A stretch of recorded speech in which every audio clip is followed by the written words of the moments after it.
I have Meka Whaitiri, who is the lead Minister for Hawke's Bay Cyclone Recovery here with me. Kia ora, Minister, and thanks for your time. Kia ora, Andrew. It's lovely to be here. Yeah, nice to see you again. You were recently given the role, some would say not the very pleasant role, of being the lead Minister for the Hawke's Bay Cyclone Recovery. What does this role entail? Well, clearly we've seen the devastation to our region, and of course, first and foremost, it's to acknowledge those who have suffered severe loss.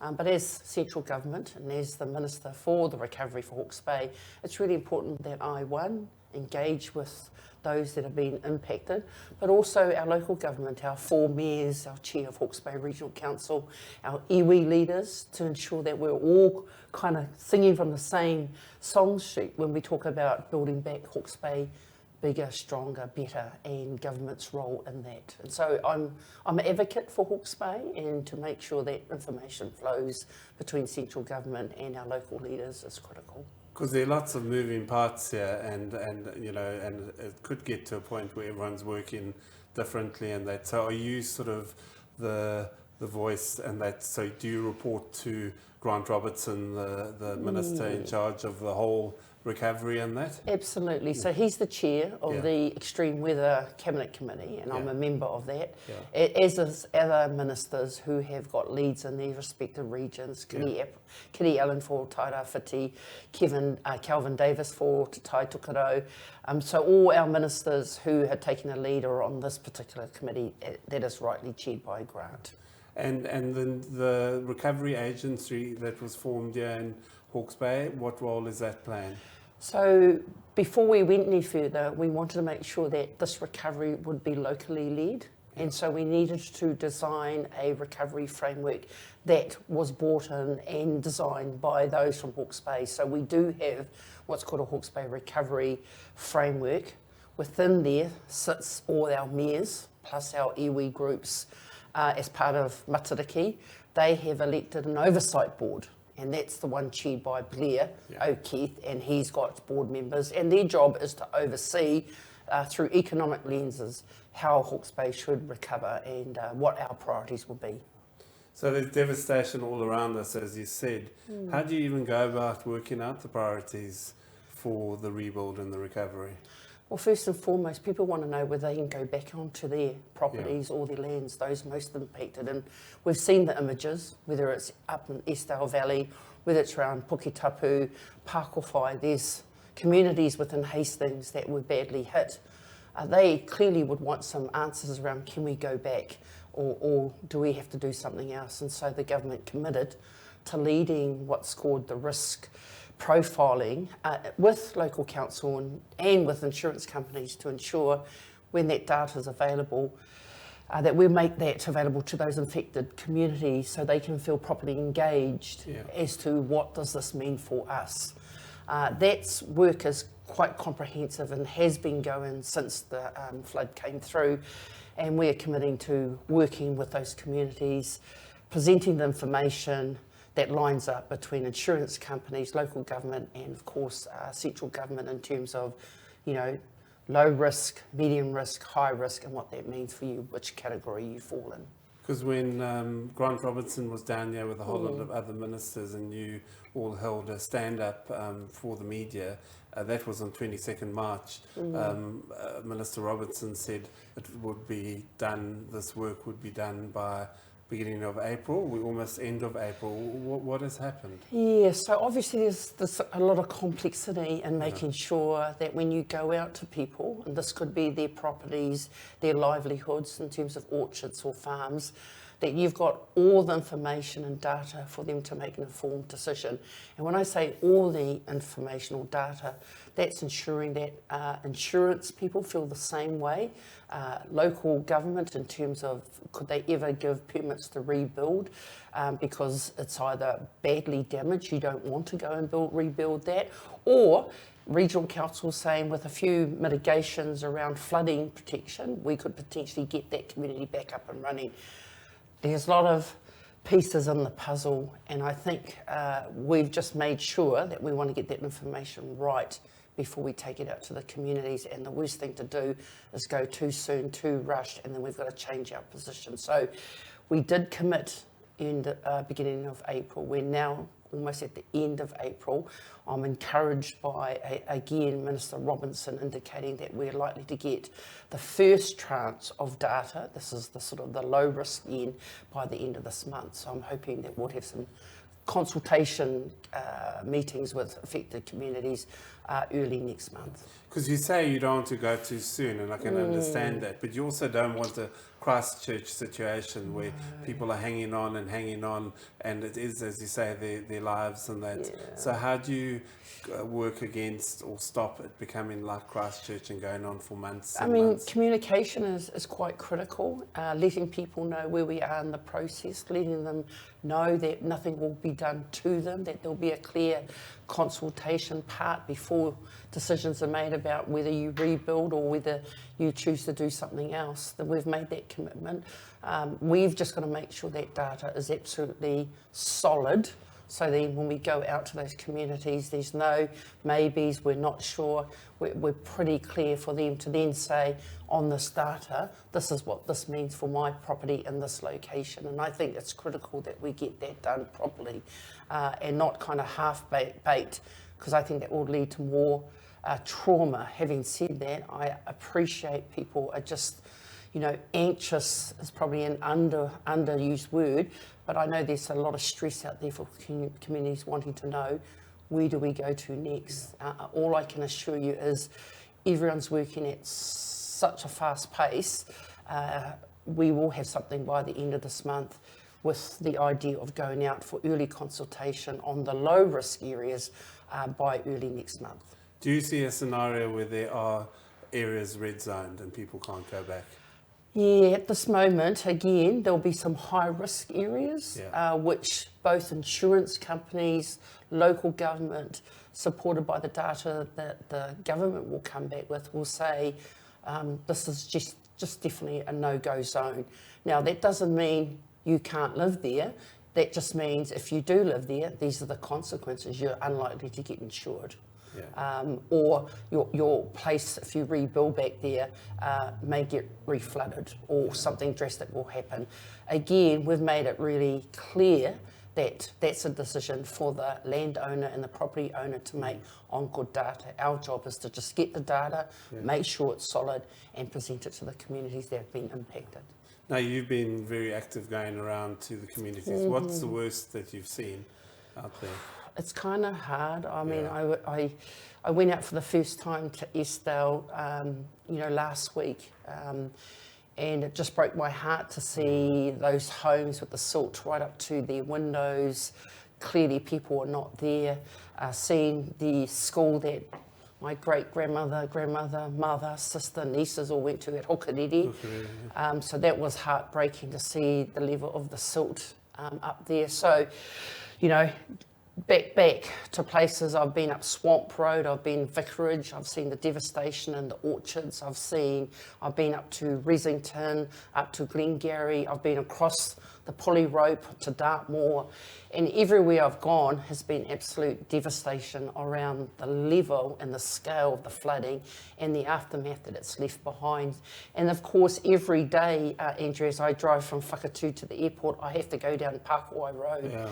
And that just still breaks my heart that there's still cars there, still left there from the February 13, 14 event. And there is not one area. I just want to acknowledge that it's been a big impact on the whole of Hawke's Bay, not to mention Wairoa, because we haven't gone there yet, but the homes around North Clyde, just devastating. But we'll get through it. Yeah.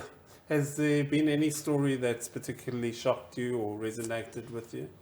I've just been impressed with the local communities that have been impacted, how they've just rallied together, like the local farmers in Resington that just, started bringing down their big, heavy machinery to try and get a ford across the river while they had a bale to put food in to pulley it across the river. I've just been, and they weren't even worrying about their own farms or their fences gone down.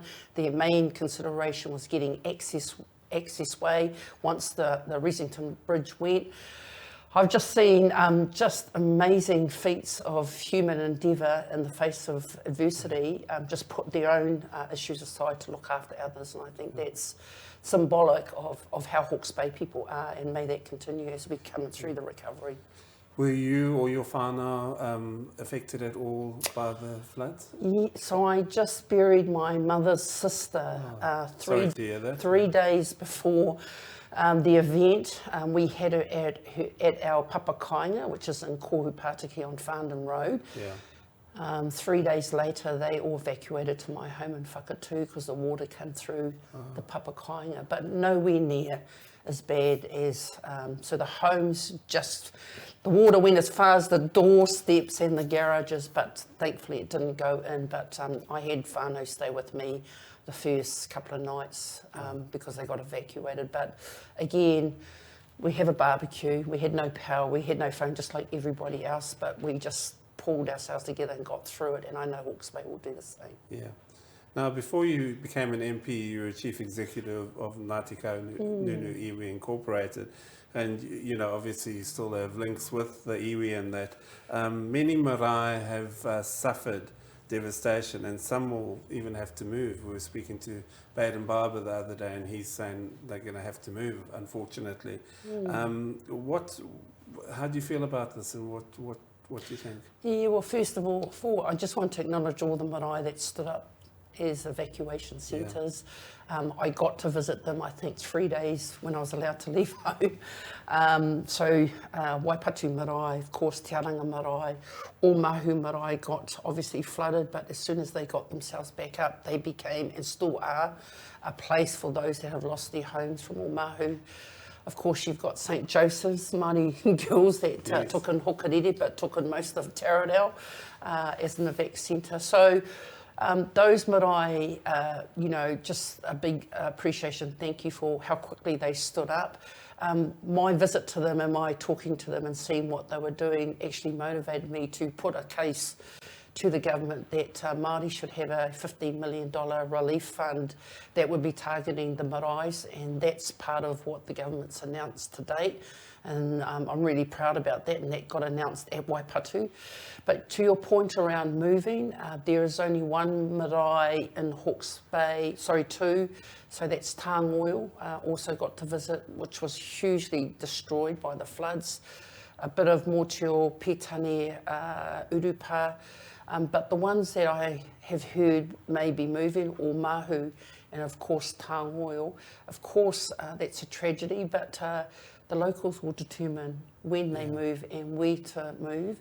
And of course, we as a community and also government will play its part to help with that process. Because I suppose when maraes were set up and that, the natural place was near a river or something like that, because Kai was there. But does that concept have to be re-looked at, and maybe further up hills might be a better option? Yeah, it's not uncommon for maraes to move. Yeah. That was the other issue, because I know a lot of people thought, oh, gee, we should be moving our maraes. Actually, we moved maraes. That's what we did. It's not uncommon that we would move either because people would move on or because you'd have a natural event. And here we've had a natural event, and as we've discussed, they've probably had their discussions around whether they should move or not. And I think when and where will be determined by the marae whānau, and like I said, we will play our part when they've done that, made that decision. I interviewed one of the National Party candidates, Katie Nimmin, and she was saying that the government has turned the recovery into a lolly scramble. How are you ensuring that all the needs are met and that the money's been sort of given out equitably and where the needs are?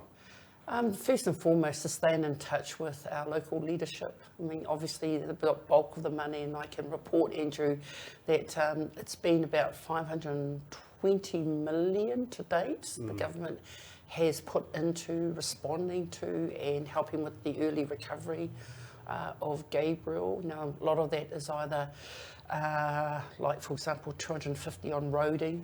A lot of that's already spent, and that would have been done in partnership with councils.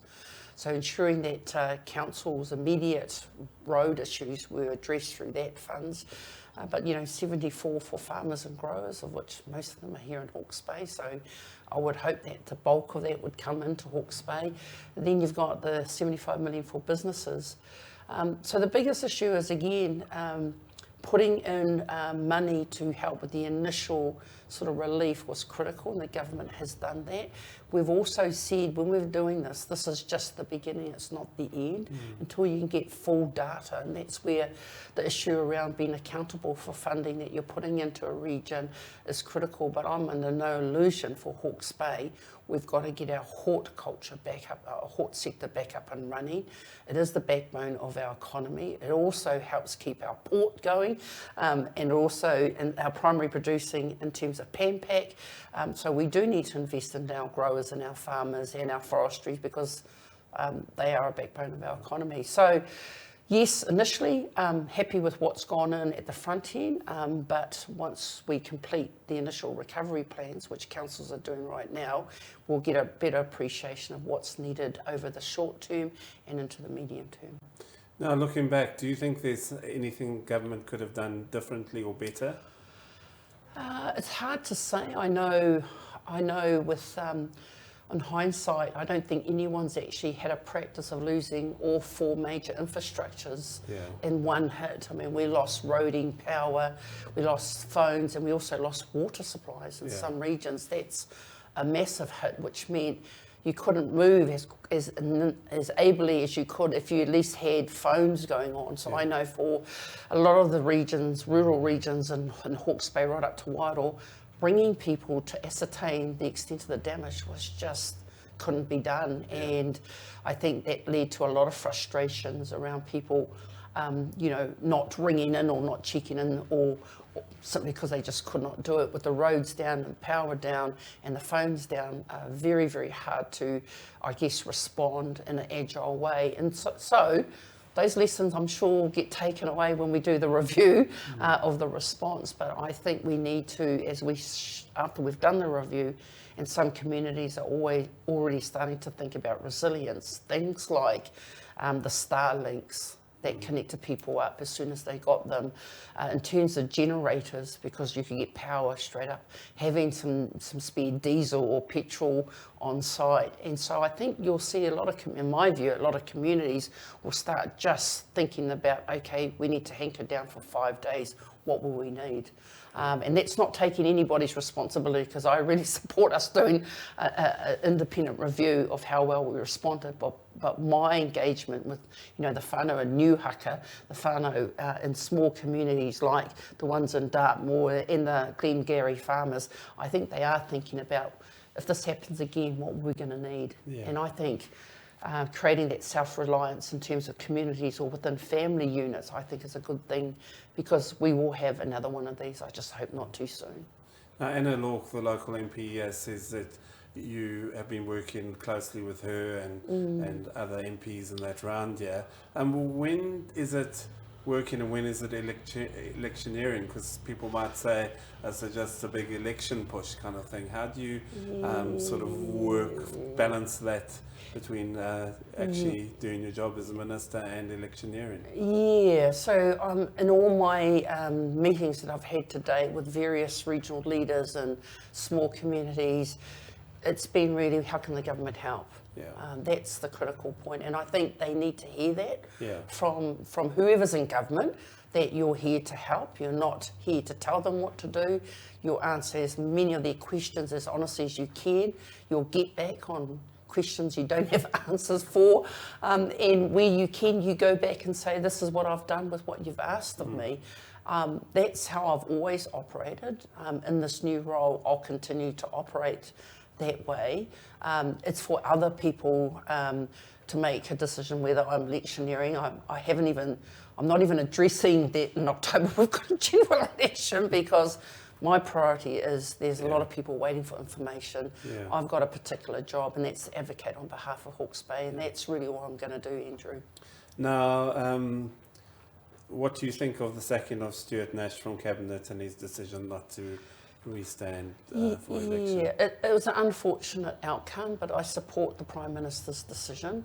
I get on so well with Stu, have absolute respect for him because he is my, next door neighbour MP in terms of Napier, and I've known Stu for quite a long time since I've been in Parliament. It's just an unfortunate outcome, but it was something that the Prime Minister had to do. It wasn't without a warning, and I think we've just, in terms of his skill and his passion, we've lost that around the cabinet table, but the Prime Minister just had no option. Has this been a distraction, do you think? No, not at all, because I guess pretty much been raised in Hawke's Bay and have my home in Hawke's Bay, and living when I'm not in my other part of my electorate means I'm very, very familiar with the region. Knowing all the four mayors also helps. Having worked for the iwi means I've got networks within the iwi community, and it's not just Ngāti Kahungunu, but it's all the post-settlement governance entity groups. I've been, I think, at all of their legislative readings while I've been in Parliament, so I've got to see the good, the not so good and the indifference through the whole treaty settlements.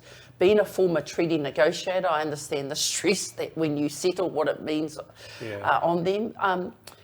I guess I'm not Stuart, but I bring a different sets of skills, having those networks, but also, working really, really hard for those that you represent. And I think this is what Hawke's Bay needs at this point in time. Just a few more questions, just moving on to the dreaded word co-governance. Now, obviously that has got quite a bit of controversy around it, and government, some could say, got themselves tied up in a bit of a pickle or a mess with this. How do you think the whole Three Waters legislation was handled, and are you happy with the outcome? Well, first and foremost, I had absolute faith in the former Minister of Local Government, Nanaia Mahuta, who did an enormous amount of work prior to what she presented. And when I say prior, 4 years leading into her addressing that we want affordable, clean drinking water. It's New Zealand in the 21st century, and we're still struggling with, with some communities having to boil their notices. So very clear on where she landed. Of course, the debate that came back from local leaders, particularly for me, was 4 entities is just too tight, and we would lose because Hawke's Bay was seen as part of Tairāwhiti right down to Wellington and into the top of the South Island. How can we possibly have a say? And, I listened to them and I did advocate for them, but 4 was ultimately because that's what would be affordable for the ratepayer.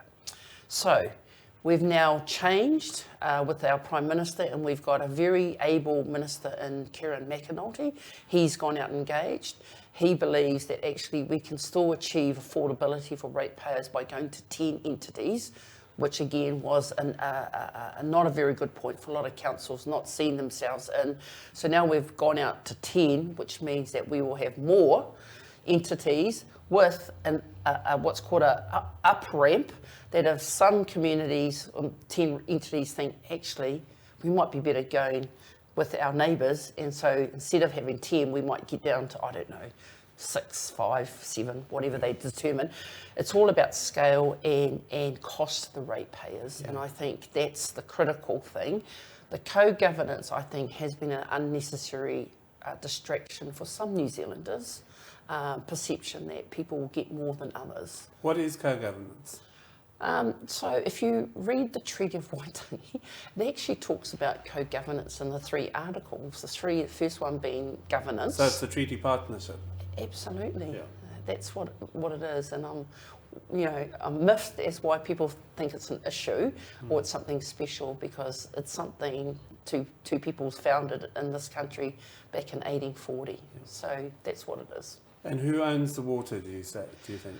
Well, it depends on who you ask, because if you look at the treaty again, look at Article 2, it says iwi Māori would have undisturbed possession of their natural resources, which includes water. Yeah. So you would argue under the treaty that Māori do own water. But obviously for some people, governments, successive governments, nobody owns the water. So we can have different views in this country. Māori think they own it, government thinks no one owns it. And other people think maybe somebody else owns it. What do you think? I'm a Māori. I follow the Treaty of Waitangi, Treaty of Waitangi. Yeah. And that's what was guaranteed by those of my ancestors. And I have ancestors who actually signed the treaty. So I have to believe that they signed it for a purpose and a certain level of guarantees. So if outright ownership isn't going to be given to Māori, you at least want them at the table having some sort of role in... And that's what was guaranteed under the work that that Nanai did and Kieran is continuing with, which I'm very pleased for, as is many iwi groups, but also many non-iwi have seen the benefit of co-governance, working in their neighbourhoods, whether it's the Waikato River, whether it's some other assets that we've got co-governance around the country. It doesn't mean takeover, it just means better delivery of something that was promised back in 1840. Yeah. Just a few questions on the elections. So you've held your seat, Ikaroa Rafiti seat, for quite a while. 10 years. 10 years, there we go. 10 years in June. Yeah, because you came in on a by-election after the passing of Parakura Horomea, and then you won three. You won 3 terms after that. So have you been confirmed as the candidate? My LEC have confirmed myself as the candidate for Ikaroa Rafiti for another year. Okay. Yes, they have. And your main candidate once again is going to be Te Pāti Māori candidate Heather Skipworth. Why do you think you can beat her again, and how will you do this? So ultimately, it's up to the voters in Ikaroa Rafiti as to who they want representing them in Parliament. And, you know, once we get to campaigning, because I'm not mentally in that space just yet, Andrew, then I'm sure I will put my deeds out in the open for our voters to make that determination, as will my relation Heather Skipworth will do, and we will then be at the mercy of the voters in their selection of whether it's myself, her, or combination of both. So you are related to her? Yes. What, cousins? Yes. Oh, that's interesting, yeah. All in the family, yeah? All in the family. Yeah. And just last question, you have been in both the Ardern and Hipkins government. Yes. What are the differences, and which one have you preferred being in? Well, I've only been in Chippy's government since January. What are we, January, February, March, April? So I've been in his government for 4 months. Yeah. Obviously, I was in Jacinda's government in 5 years. Yeah. So clearly saddened with her departure. And I don't know what is it about Hawke's Bay or Napier particularly, but that's where she announced her resignation, was here at the War Memorial. And it was a very sad day because it took us all by complete surprise, but we also appreciated the reason why. You know, you need to be at full tank to be the Prime Minister of any country, and no different with New Zealand. So I enjoyed the way Jacinda managed and led our country. She wasn't your atypical, she was a very empathetic leader and very engaging and very sincere, and I enjoyed that about her. Chris is obviously a different person. He has his strengths. He's very knowledgeable on his policy. He's one of the hardest working ministers I've known. He's small town, which resonates with people like myself and others that come from small town. I mean, Upper Hutt, you can't get any smaller than Upper Hutt, and he's proudly a boy from the Hutt. And so he has these idiosyncrasies that remind me of small town as opposed to people from large cities, and that they're very down to earth. You know, they love a pie and a Coke, which I used to think, you know, before he became Prime Minister, the amount of pies and Cokes you would see him at, I used to think, how come you're not any bigger? Yeah. But I haven't seen him eat so many pies now, but he still has his occasional Coke. But I just think he's a very fair-minded, no-nonsense, very smart, very approachable, small town, but very, very